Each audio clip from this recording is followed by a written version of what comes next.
22nd question में भी दो पार्ट हैं, प्रोबेबिलिटी के चैप्टर से हैं दोनों ही क्वेश्चंस। फर्स्ट ए पार्ट है, 2 dice are roll together bearing numbers 4, 6, 7, 9, 11 and 12। Dice पे नॉर्मली तो 1, 2, 3, 4, 5, 6 करके नंबर होते हैं, मगर इसमें दे रखा है कि जो डाइस हैं उन पर ये नंबर्स हैं 4, 6, 7, 9, 11 and 12। Find the probability that the product of numbers obtained is an odd number. तो दो डाइज हैं, दोनों पर 6 नंबर्स लिख रखे हैं, 4, 6, 7, 9, 11, 12।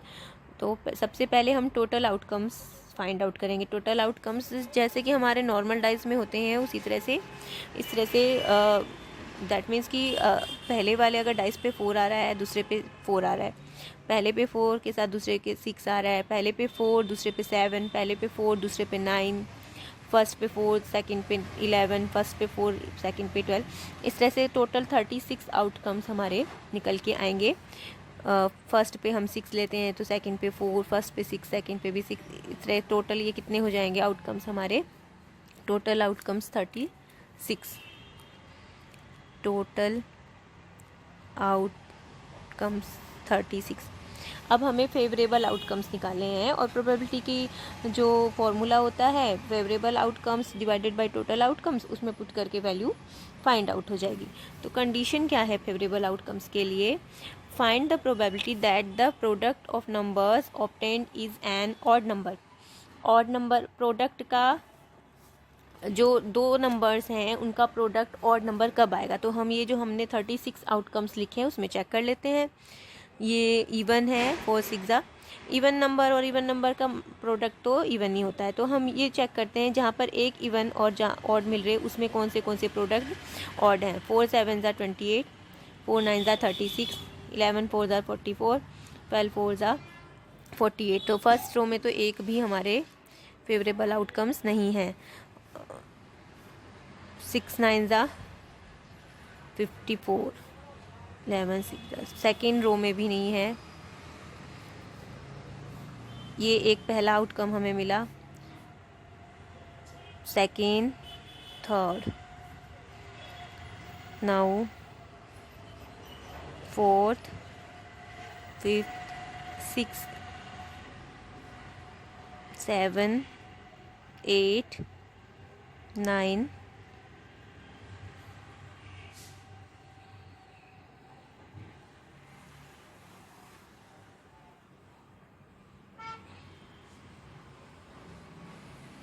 सो टोटल ये 9 नंबर्स के ही प्रोडक्ट हैं जिन्हें हमें दोनों नंबर्स का प्रोडक्ट ऑड नंबर मिलेगा। सो हमारे फेवरेबल आउटकम्स हो गए 9। So probability P is equal to favorable outcomes divided by total outcomes, that is equal to 1/4। यहाँ पर हम लिख देंगे probability of getting, probability that the product of numbers obtained is an odd number। 22nd question का B part है, how many positive 3 digit integers have the 100th digit 8 and units digit 5। Find the probability. तो पहले हमें ये पता करना है कि कितने 3 डिजिट के इंटीजर्स में 100 की प्लेस पे 8 और यूनिट की प्लेस पर 5 है।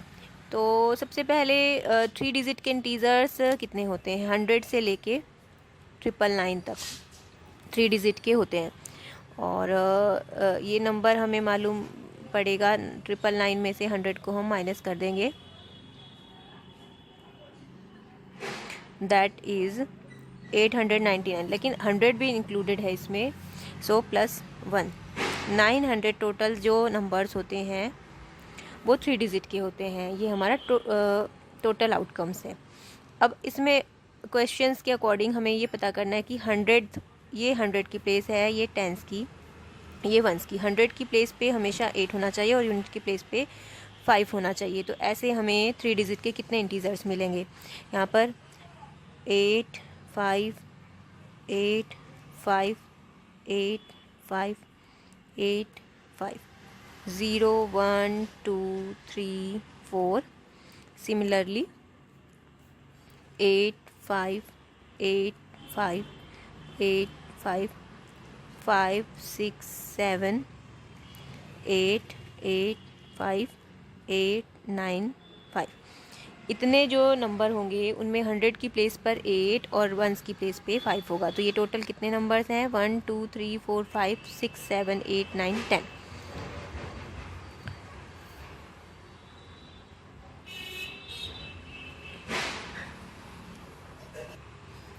So number of integers having hundredths digit 8 and units digit 5 is 10. अब हमारी फेवरेबल आउटकम्स 10 आ गई हैं और total outcomes 900. So probability to get, question में क्या है? Find the probability of selecting one such number out of all 3 digit numbers. तो here we will write probability of selecting one such number out of all 3 digit numbers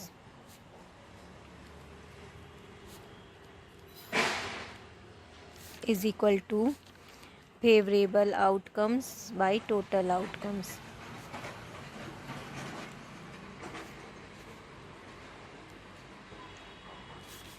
favourable outcomes 10 हैं, total outcomes 900 हैं. That is equal to 1/90. 23rd question है evaluate 2 sin square 60 degree minus 10 square 30 degree divided by sec square 45 degree. तो बहुत ही easy question है ये. इन सब की values पता हो तो बस वैल्यूज़ पुट करनी है और आंसर अपने आप ही आ जाएगा. सो पहले इन सब की वैल्यूज़. साइन थीटा की वैल्यू होती है 0 30 डिग्री 45 डिग्री 60 डिग्री. और अगर साइन थीटा की वैल्यूज़ लर्न कर लें तो बाकी सारे रेशोज़ की, ट्रिग्नोमेट्रिक रेशोज़ की वैल्यू अपने आप लर्न हो जाती है. साइन थीटा की वैल्यू, साइन 60 की वैल्यू यहाँ से हमें मिल गई और tan 30 और sec 45 की भी मैं यहाँ पे लिख देती हूँ. tan 30 की वैल्यू होती है 1/√3 और sec 45, sec क्या होता है? 1/cos 45. cos 45 की वैल्यू sin 45 वाली होती है 1/√2. तो cos sec 45 की वैल्यू हो जाएगी 1/1/√2. That means √2. सो अब वैल्यू पुट करते हैं इक्वेशन में. 2 sin स्क्वायर 60, sin स्क्वायर 60 मीन्स √3/2 का square minus tan square 30, tan square 30 means 1/√3 का square upon sec square 45 means √2 का square is equal to 2 multiplied √3 का स्क्वायर 3, 2 का स्क्वायर 4 माइनस 1/3 और अपॉन में 2, 2 2 ज़ा 4. अब यहाँ पर बच गया 3/2 माइनस 1/3 अपॉन में 2. सो ये इवेल्युएट होगा एलसीएम लेके. एलसीएम इन दोनों का 6 आ जाएगा. तो 3 3 ज़ा 9 माइनस 2 1 ज़ा 2 6 और ये अपॉन वाला 2 is equal to 7/12. So answer हमारा आ गया 7/12. 24th क्वेश्चन है find the point on the X axis which is at a distance of √41 units from the point 8 - 5. So सबसे पहले हम पॉइंट को let be the point B P, क्योंकि ये एक्स एक्सिस का पॉइंट हमें फाइंड आउट करना है तो उसका वाई कोऑर्डिनेट 0 होगा. सो हम पॉइंट को सोचेंगे कि ये एक्स और 0 इसके कोऑर्डिनेट हैं क्योंकि एक्स एक्सिस पे है ये पॉइंट. इसके बाद distance of point P from point 8 - 5 given है √41. सो डिस्टेंस फॉर्मूला हम अप्लाई करेंगे. We know the distance between 2 points is √x2 - x1 whole square plus y2 - y1 whole square.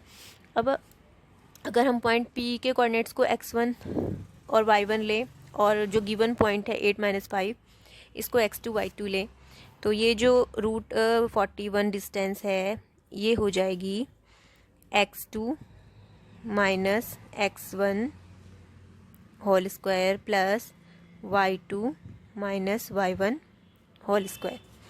Root दोनों तरफ से कैंसिल हो जाएंगे। कैंसिल आउट करने के बाद 41 is equal to 8 minus x whole square plus minus 5 का स्क्वायर दैट इज 25।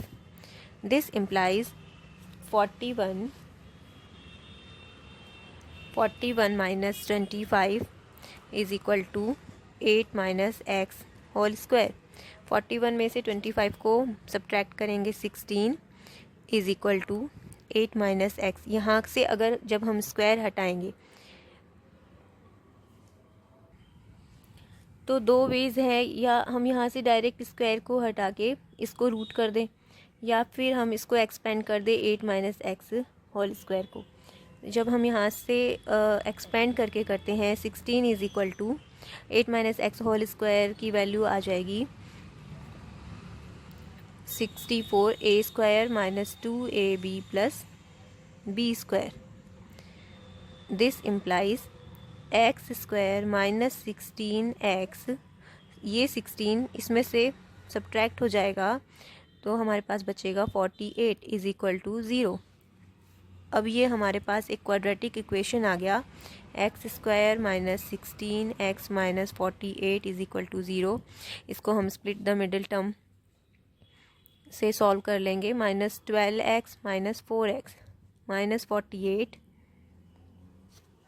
सॉरी यहाँ पर प्लस 48 आएगा, plus 48 is equal to 0। x common x minus 12 minus 4 common x minus 8, x minus 12 sorry 4 common आएगा तो is equal to 0। This implies x minus 12 x minus 4 is equal to 0। यहाँ से x की दो values मिलेंगी हमें, x is equal to 12 and x is equal to 4। So ये दो पॉइंट्स हमें मिलेंगे 12 0 एंड 4 0, जिनकी डिस्टेंस 8 माइनस 5 से रूट 41 होगी। सो हमारा आंसर हो जाएगा, यहाँ पर लिख देती हूँ मैं, स्पेस नहीं है। दो पॉइंट्स मिले हमें 12 0 एंड 4 0। ओके। 25th क्वेश्चन है, show that the points A B and C are the vertices of an isosceles triangle. Isosceles triangle की प्रॉपर्टी क्या होती है, उसमें दो साइड्स इक्वल होती है, और ये कोई ट्रायंगल है उसके वर्टिसेस दे रखे हैं।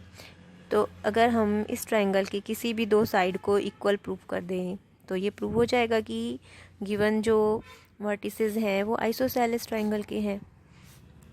ए के कोऑर्डिनेट्स -5 6 हैं, बी के 3 0 और सी के 9 एंड 8। लेट ए को हम x1 y1 से डिनोट कर लेते हैं, बी को x2 y2 और सी को x3 y3। यहाँ पर सिंपली डिस्टेंस फार्मूला अप्लाई करना है। डिस्टेंस फार्मूला से हम इन साइड्स के मेज़रमेंट निकालेंगे, ए बी बी सी और सी ए। अगर इनमें से कोई भी दो साइड इक्वल हो जाती हैं तो ये प्रूव हो जाएगा कि ये वर्टिसेस ऑफ आइसोसेलेस ट्रायंगल हैं। So length A B is equal to by distance formula. Distance formula क्या होता है, डिस्टेंस फार्मूला होता है root of x2 minus x1 whole square plus y2 minus y1 whole square. x2 क्या है, x2 3 है और x1 -5 है। 3 minus 5 whole square plus y2 0 है, y1 6 है, 0 minus 6 whole square that is equal to 3 minus -5 means 8।